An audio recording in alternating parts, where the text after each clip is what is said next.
welcome to the Downtown Scoop. I'm your host, Amanda Jean Dukes, and I'm here with Mike, my co-host. And I forgot our little saying. Sorry, I forgot our saying. First off, you threw me off with the full name. I know. I haven't done that in a while either. I'm literally going to just pause and then start over. Ready?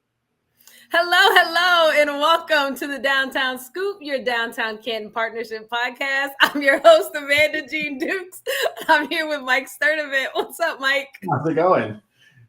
It's going great. How are you? Good. We're on take 2 already, and we just started, so it's fantastic. But we're going to edit take 1 out, so y'all won't know. Are we? I might leave it in. You may as well leave it in. We may as well. We're already talking about it now. Confirmation you guys are seeing. All of this is real. I always tell our audience that we like to keep it flowing. Sometimes I overtalk myself, and it's been a very busy day. So I'm on go, and I'm ready. I was in the DoubleTree earlier. I saw you. You were running all over. Listen, we are in preparation. Your front desk girl, because I thought she was on the phone with you, and she might not have been, because then you walked in the door, and I was like, oh, I don't know who I was talking smack to. No, she was. She definitely was. I just had to go out and around. I had to get something out of my car, so I just popped in the front door. So that was funny. I should have just made you think that. I got y'all. Look at that beautiful DoubleTree cookie tin.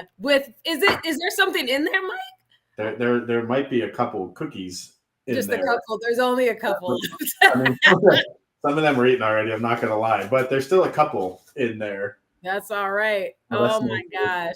That smells delightful. Anytime that Amanda needs to get me down there, she's like, "There's cookies," and I'm like, "I'm on the way." And I ran down. Know. Cookies are life. Cookies are life. Exactly. Now, shout out to the staff at the DoubleTree for. We're going to talk about something a little more healthy, but I had to bring it down to my level. I was about to say, let's shift to something slightly healthier than cookies, just a little bit, because cookies are good for your mental health, and that's still health. I'm excited because this is one of the events that I enjoy. I love going down here with my mom, and it really just helps you kind of get to know people, get out on a Saturday morning. And I don't think enough people, I know they know about it. I don't think they attended. I don't think they really understand the beauty of what this event is. And it is the Downtown Canton Farmers Market. Yes. It is back for the 2024 season. I have to explain how many years it's been. It's been a couple, though. But the farmers market kicked off last month and runs through October. I'll let Ryan give the dates, but it's a staple of downtown Canton that a lot of people love and enjoy. And we couldn't do a downtown podcast without talking about it because it is such a great part of our downtown. And for people that love the sport local, this is a great way to do it. It's incredible. I'm going to go ahead and introduce our guest today to talk about the farmers market. Ryan, hello, and welcome. Hey, thank you. How are you guys doing? Doing well. Clearly, we're a hot mess today, but other than that, we should have recorded the pre-show, man. It would have all been ready. I'm going to start, listen, you guys, I'm going to start hitting record before I let anybody in here, and I'm going to get some because I'm telling you, y'all think y'all know Mike for real. He says some extra unhinged things off camera. We don't need to talk about the off-air me, I love it. Yeah. This is a real podcast. This is Canton, guys. This is Canton. Exactly. All right. I won't say nothing, Mike. Don't worry. Thank you. I appreciate it. Let's figure safe with you. So, Ryan, won't you tell us a little bit about yourself and how you guys got started with the Canton Farmers Market? Okay. Yeah. So my name's Ryan. Me and my wife manage and operate the Canton Farmers Market and have since 2021. Back when COVID hit, it's kind of where we pivoted with the farmers market scene. We were operating the Plain Township Farmers Market prior to COVID, and COVID canceled everything, right? It was a crazy time. So April of 2020, we got canceled. We reached out to North Canton at the time and said, hey, food is kind of important to us. We think we all need food, right? Preserve the local food movement. So June of 2020, we started an event. When everyone else was canceling, we started the North Canton Farmers Market. And then at that time, the Canton Farmers Market closed as well. Mm-hmm. So a lot of those vendors reached out to us, hey, can you do something for us? Can we get involved? So we actually started a Saturday farmers market in North Canton just to preserve that customer base. And we had so many people coming to the market at that time because, Yeah. the grocery store shelves were empty. The whole food supply system is very fragile. Yeah. So we had thousands of people coming. So having 2 days a week was really helpful. So it was actually Pat Wyatt, our buddy down at Carpe Diem, reached out. Yes. Yeah. Me and Pat used to work together at Nationwide Insurance. So we had a relationship. He was head of our SIU unit there and had the big office at Nationwide Insurance. Wow. And so he reached out to me. He was involved in Centennial Plaza and said, hey, do you want to bring the market back? Let's do something. So 2021, we brought the Canton Farmers Market back to Centennial Plaza, and we've been humming ever since. That's incredible. I definitely was one of the people at the North Canton Farmers Market. I was very sad when Canton closed theirs. It didn't make any sense to me at a time when we needed fresh produce and products and to support local the most. They closed the thing that provided all of that. And I was serious. I'm not even gonna lie. There's probably a Facebook post about it. I was so upset. Like, why would we close the farmers market? So I was happy when they moved it to North Canton, but it's nothing like having it at home. And so I love going, like I said, and it's just a good time. It's nice to see the different vendors and things down there.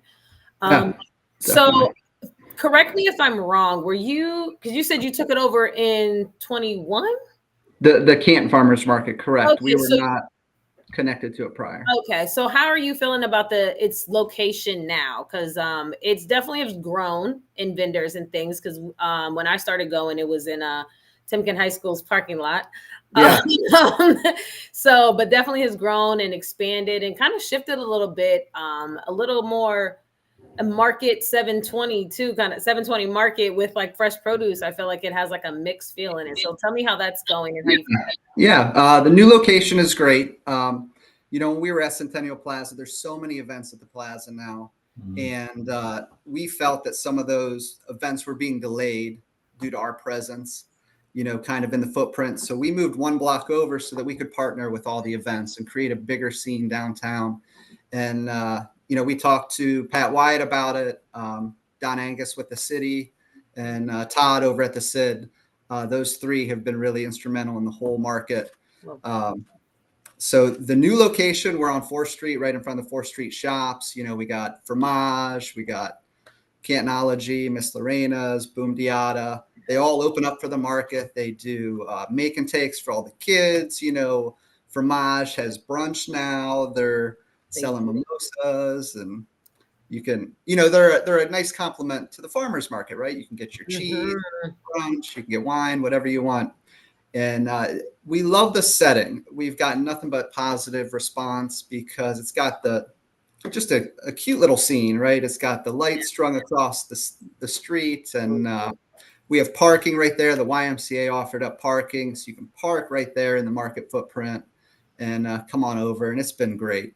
4th Street has their own little vibe, we always say. They do. Yeah. Created it. Like, if you want to talk about like the 4th Street vibe, that is 100% Holly at Boom Diata and Barb and Lorana and Nicole and everybody on that street. They work so well together, and there's no competition over there. They're all in it together, and music playing on the speakers, and your guys' event is like vibe. You bring in the live music and all the things. Like it's so fun. And definitely somebody I want to shout out is Jenny George over at the Y, because she's been at the Y for maybe a year, maybe a little less. And her number one priority was get back involved downtown. And the Y has done that 100 times over. She does a lot with us on Thursday, any of the events. Like you said, offering up a free parking lot right there for you is huge for a market like yours. Absolutely. Jenny is the real MVP. She's doing great things downtown, and the Y has just been fully re-engaged. So shout out to her. I know she watches the podcast. She tells me every time that she watches every episode. So shout out to you, Jenny. Shout out to you, Jenny. Jenny's great. And the first time I met her was when I kind of reached out to her to see if we could use the parking lot. So I was a little nervous to talk to her. And I went down there and I met with her, and she was like, and how about we go ahead and we set up a booth at the farmers market. We offer free kids activities every week. And then they're also doing free fitness classes every Saturday at 10:30. So you can come There's 15, 20 people every day doing yoga or Zumba on the lawn, and then they shop at the farmers markets. So shout out to Jenny. What a great partner. She's wonderful. So shout out to you, Jenny. We had to give you a shout out for all the great things that you're doing, and then now helping the farmers market. Just another I love that. Jenny, come get a warm double tree cookie. Come see me. You didn't share with Jenny? Like, what is wrong with you, Mike? These are all mine. I'm free to eat that. So Ryan, I love to hear that how all the businesses in downtown, you guys are all working together, and that's nothing new. I literally love all of that. That's how things are successful and can keep going. But something that is important is the vendors that attend the farmers market. Tell us about the vendors and how you select them, and are you very selective? If that sure. We are selective. So we're a producer's market. So you have to grow or make your own product to be a part of the farmer's market. So that keeps away the people who go and buy auction produce and resell it at the market. So gives you an opportunity. Hold on. Wait. Auction produce is a thing leading our country. Oh my gosh. Yeah. I did not know that. I'm sorry. You learn so much when you're on the podcast. There's a big auction barn in Holmes County, and a lot of Amish will grow produce and take it to the Amish barn. And then the auction barn, and people will go and buy it and just resell it, at roadside stands. A lot of these smaller places, that's where they get their produce. It's real on the streets, man. Wow. Yeah. But some of our farmers, we work with Maize Produce. Yeah. They're out of Atwater, and they've got a huge spread, all your traditional classics, sweet corn, tomatoes, watermelons, they got it all. Huge spread. We work with Martha's Farm. They're out past Worcester, and they're actually the mother's from Ecuador. And she brought all of the traditional growing practices from her village in Ecuador to Ohio. And just talking to them, it's just amazing to see everything that they go through to preserve the land and do things in a traditional organic fashion, which is amazing. We have Wolf Farms. They have like 400 acres of orchard. So they've got 70 acres of peaches and 100 acres of apple, and they bring all of the fruit that you can imagine. And we've got a new farm here, Wolf Sustainable Farm. Just a couple newlyweds just got married, and they're doing a farm share in green. And that to us is really special because we need young farmers to enter the game, right? There's people aging out, but we need young families to get involved and start farming. That's really important to us. I don't know if you guys know, I doubt you know, but our country became a net importer of food last year for the first time. We don't grow enough food to feed ourselves. Oh, wow. I was going to say, what does that mean exactly? Yeah. We import more food than we export. So, and a lot of the food that we grow here is monocrops with the corn and the soybean, which to me isn't really food. No, doesn't hold a ton of substance to it. Right. Yeah. So to us, that's really kind of our passion, is building the food movement with the farmers. Me and my wife started a business here. This is our business, Know Your Roots. And it started based in horticulture. We were growing vegetable plants, trying to teach people how to grow your own food. And we started growing plants, and then we're like, shoot, we need some place to sell these plants. So we started a farmer's market. And then we just got more passionate through the process. And really, it's about getting to know your farmer and knowing where your food comes from. It's really kind of that simple for us. And I know this is true for honey, but I wonder if it's just the same for anything that's locally grown. There will be, I heard if you eat the honey in your area, your local honey, that you are least likely to develop certain allergies because it kind of helps your body naturally become immune to these things. You're already used to it because you're ingesting and things like that. I wonder if it's like that with crops that you buy and intake locally, because wouldn't it be the same difference? It's the same environment. I've never heard that take on it, or that somebody from the farm, guy selling honey at the farmer's market told me that. I know he might have hustled you. I was gonna buy the honey anyway. Yeah. But you know how maybe some people are allergic to pollen, or, when something's blooming, you start to develop, a little allergy or you sneeze. So if you're eating honey that contains that, you're just building your immune system. Yeah. But as far as the food that you eat, I like that. I don't know. I'm gonna look into that, Amanda. Yes, part 2, guys. We're gonna have a part 2. We're gonna learn some things. I love it. That's awesome. And I feel like one of your rock star vendors, because the person I always see people posting, he's got to be a staple symbol everyone, is the mushroom guy. Is it Miller's? Yes, Miller mushroom. When your farmer's market was launching, the amount of social media posts I saw being hyped at the Miller's mushroom man, he's probably got a name. It's probably not Miller's Mushroom Man, but I know every market I come to, he's there. He's got the coolest personality. He's hustling his mushrooms. I feel like he's like the LeBron James of the Canton Farmers Market vendors. I don't know. He's got a crowd. He's just doing his thing, and he's just got this personality that's just super welcoming. I'm not a big mushroom fan, but I've gotten people that are. He's just the nicest guy when you talk to him. So see a lot of people that are hyping product when he comes in. Yeah, he grows 9 different types of mushrooms, and there's some different qualities with mushrooms that people are finding out about. Like lion's mane is good for neurological disorders, so he offers a lion's mane tincture. But just a super nice guy. He's kind of one of our poster vendors for the market. He's one of the staple people love him. Every single month he's there plugging away his mushrooms. It's great. Yeah, good. You should buy some next time. I am not the biggest mushroom fan, I freely admit, but I always leave with a thing of bread from, I think it's Joe's. Yeah. Joe's bread. Joe has the best cinnamon raisin bread, and I love cinnamon since my childhood. My mom used to get it all the time, and you could just get these loaves of. He's got 5 or 6 different ones, but the cinnamon raisin bread is banging. Love that. Joe is banging on his bread. It's fantastic. Yeah. I love that you go to the farmer's market and get cinnamon bread. Oh my God. And we got some wonderful new bakers. That's one of the food groups. Listen, actually, I don't know who, I don't remember their name. When it was in Timken High School's parking lot, there was this cookie lady. She had these oatmeal cookies with frosting on them, and they were the best cookies I've ever had in my life. Dessert when you get your. So if you're watching this, please come back. Yeah, let me know who they are. I'll reach out to them. I will pay your vendor fee every month if you come back. I will. I just need these dang. Oh my gosh, I just remember those cookies, and they always came in a pack of 6 or 8. We always got the whole pack, and oh my gosh, those are the best. Those are the best cookies. No, I'm sad. I'm over here daydreaming about cookies. Oh, you got health, guys.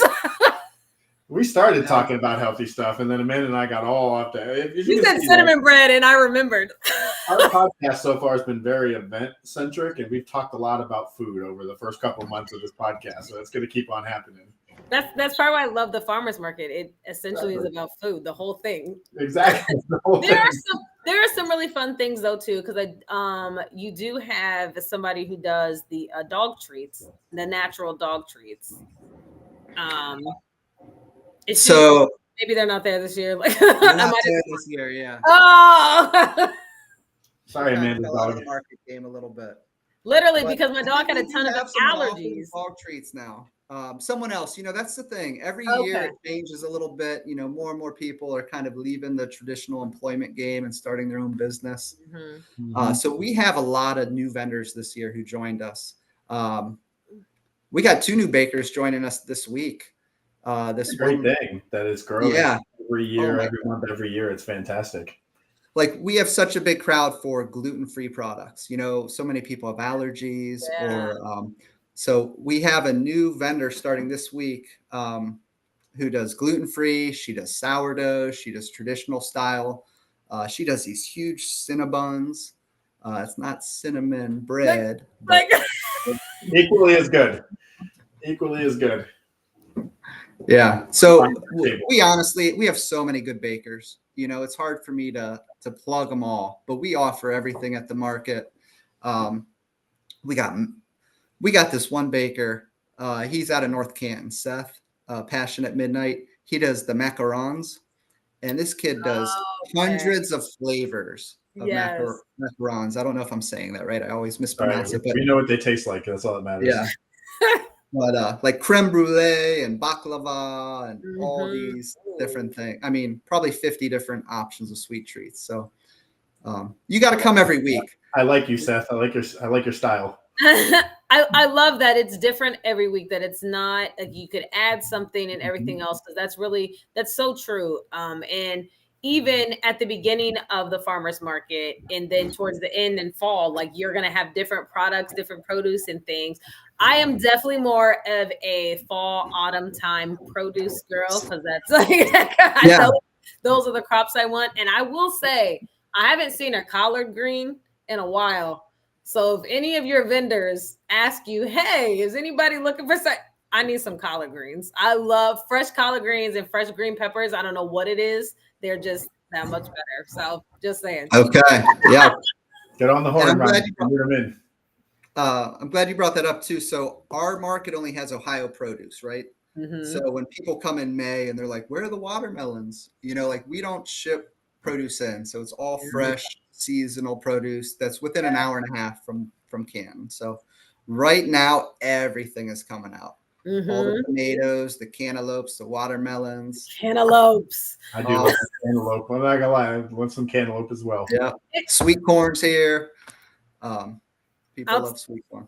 It is there's such a difference. There really is, of the fresh produce. And it would be actually cool if you guys kind of did a side-by-side tasting. Go get a watermelon or a cantaloupe from the store and then have one of your vendors have one, so people can honestly see like there's the difference. Like, oh, I'll just buy it from the store. So no, like not only is it healthier for you, you're supporting honestly your community and your state, like you said, to the produce that growing and everything else, and it tastes so much better, guys. I love that idea. I'm so gonna do that. If you need a couple of judges, I was gonna say to come taste that, we'll be there.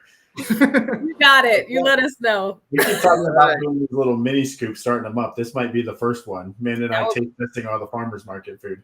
Oh, we can go out and all the bakers and taste all their food too. I mean, we don't want to leave anybody out and exclude them. Right, exactly. We want everybody to be happy. Tour around the market. And then we help support all the dentists in the area too. See, like that's it. Keep the money local, right? Exactly. Maybe. So like I'm over here joking. I was gonna ask such a serious question. What are some of the educational pieces that and vendors that people can find at the farmers market? Educational. Yeah. Well, I mean, we have a lot of community partners that come out, and they'll do different things each week. Like First Ladies is out there every week, and they bring like their local exhibit, like some flyers and stuff that explain what they're showing back at First Ladies, and they'll talk to you about it, and they'll do little crafts and make and takes. And we have Busy Work is a cool vendor. So this lady actually has her PhD in recycling, and she's amazing. She'll come out here and she'll make these things out of recycled goods, and she'll make like doll houses. One market she came and she had like 40 doll houses made out of cardboard boxes. Wow. And you turn them around and they've got like little tables and chairs and everything inside of them, all made out of recycled goods. And she just gave them away to kids as they came up. So they could take the doll houses home and color them and decorate them. So trying to teach the children that you can recycle, even if you're not throwing it in the recycle bin, you can use it to make something. Yeah. And well, you said the Y is out there with their piece, and I just think they're an educational system, like entity anyways. But I think that also the vendors probably provide some type of education with their produce and things like that. Like I learned my thing from my honey guy. Maybe Mike thinks he hustled me, but yeah, like possibly. Martha's Farm, the one I referenced from Ecuador. Mm-hmm. He told me the other day, I was like, how do you weed your carrots? And he's like, well, I plant all my carrots, and at the end of each row, I'll plant a turnip. And when that turnip sprouts, I know the carrots are going to sprout in 2 to 3 days. but they haven't sprouted yet. So he's got a torch on wheels. He'll go and torch the whole field and kill all the weeds. And 2 to 3 days later, the carrots pop up. Wow. Right. So that is traditional style of ethnic growing that I like to learn. When I go there, I'm like, tell me something new, that I can try to practice at my own house. I love that. So go and ask questions, folks. Yes. They're very friendly and they will answer them. It's great. That's such a crazy story, but a fantastic one. That's amazing. Right. Well, you have to think, like you said, it's like traditional. They didn't have fancy tools or, things that they can stick in the ground to tell you if it's like, I don't know. So they had to figure out how they knew. Right.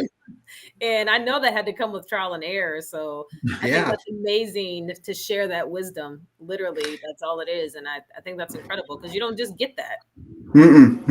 And all of these guys are small businesses, right? They all have their tricks that they use to get a competitive advantage or to make their bread rise better or their cookie taste better. Calling you on, Joe.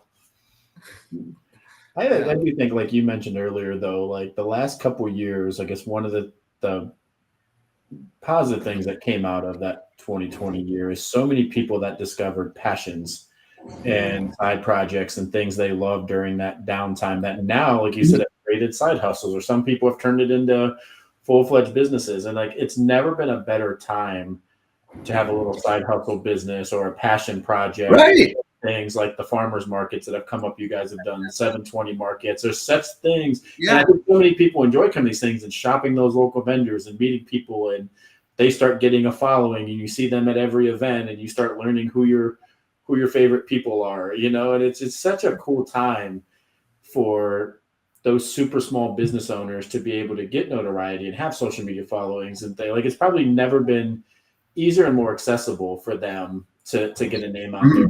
Is now, and your guys and what you've created is a huge part of it. Thank you. Yeah, we take a lot of pride in that. We've actually had at least 5 or 6 vendors who have started with us and then developed into a storefront or their own brick and mortar business. So it allows them to bring their product to market, see what works for them, develop their base. So when they go and open a storefront, they've already got a business started. So we love it. I think that's incredible. So Ryan, how do you see the farmers market growing in years to come? Are there some new ideas, some things you guys want to implement besides my great idea? Coming soon. As a consultant. Got you. We got this. We're always looking for new ideas, new partners to work with. Like I'm talking with Gary down at the Canton Car Museum right now about bringing cars to the market and doing coffee and cars. We just worked with the art studios downtown. We did a studio stroll where you came to the market and then it was the day after First Friday, First Saturday. So they have their exhibits up still, Silo, Arts, The Hub, and Patina. And you got to go around and do a little scavenger hunt, come back to the market and enter a raffle to win some market cash. I love we love doing things like that. Yeah. Some of the businesses are getting involved, like John down at Bender's reached out. They're opening early on Saturdays now for brunch. So they're opening at 11. So we love that, just giving people more reasons to come downtown. Yes. And that's kind of why, I don't know if you remember, Amanda, the old market opened at 8:30. Back when it was back at Timkins. Yep. We were working with the city when we opened ours. What can we do to help build downtown? And they're like, have a later start. Try to encourage people to spend the afternoon here and visit these businesses. I love that because I remember I would get my daughter up and it'd be early. And if she wasn't in a good mood, we didn't go. Yeah. It does give you time to like enjoy and walk around and, like you said, really enjoy downtown and all of that it has to offer, as well as the market. You a little more leisurely because a lot of us get up early every day of the week. Getting up early on a Saturday doesn't really sound fun, so I love that. Yeah, I'm with you. Yeah, make an afternoon out of it. So let's say some of our downtown partners or even people who attend other 720 markets or markets want to get involved with you. What's the best way they can reach out to you and get connected with you guys and start that relationship? Sure. Couple different ways. You can go to our Facebook page. There's other cities, Canton Farmers Market. So we are Canton, Ohio Farmers Market on Facebook. We just hit 10,000 followers this morning. Yes. That's incredible. Yeah, thank you. We're very proud of that. And then That's amazing. We have a website right now, cantonfarmersmarket.com. You can get on there. We've got all of our applications. My wife monitors all of that. My wife is kind of the wizard behind the curtain. She does all of the work. That makes sense. But she will never get on this camera, though. Well, shout out to her.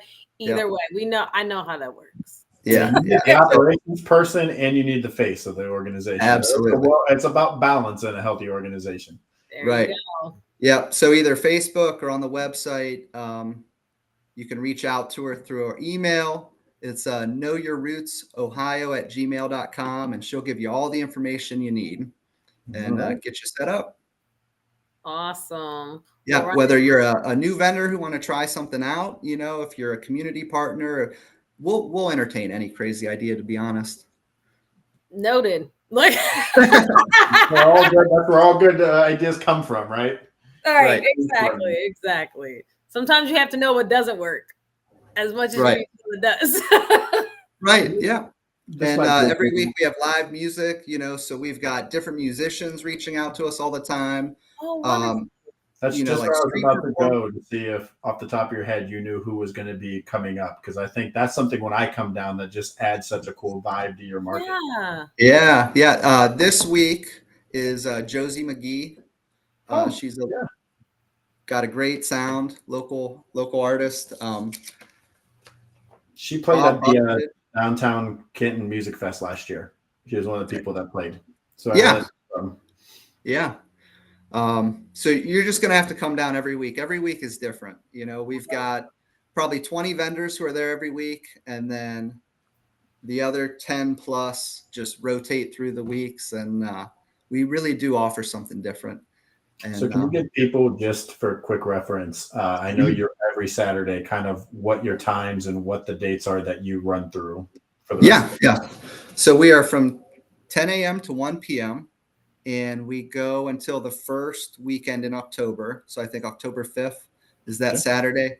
There's one market. So during the Hall of Fame parade, we just have a late open.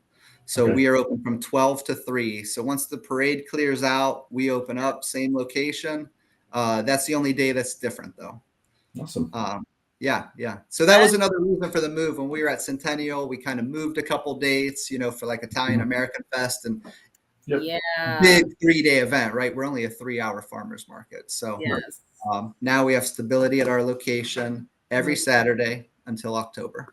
Very nice. Awesome. Yeah. Ryan, thank you so much for coming on and sharing all that information. Yeah. I'm excited to head down there this weekend. I may just get a mimosa because I didn't know that they did that. That door kept on.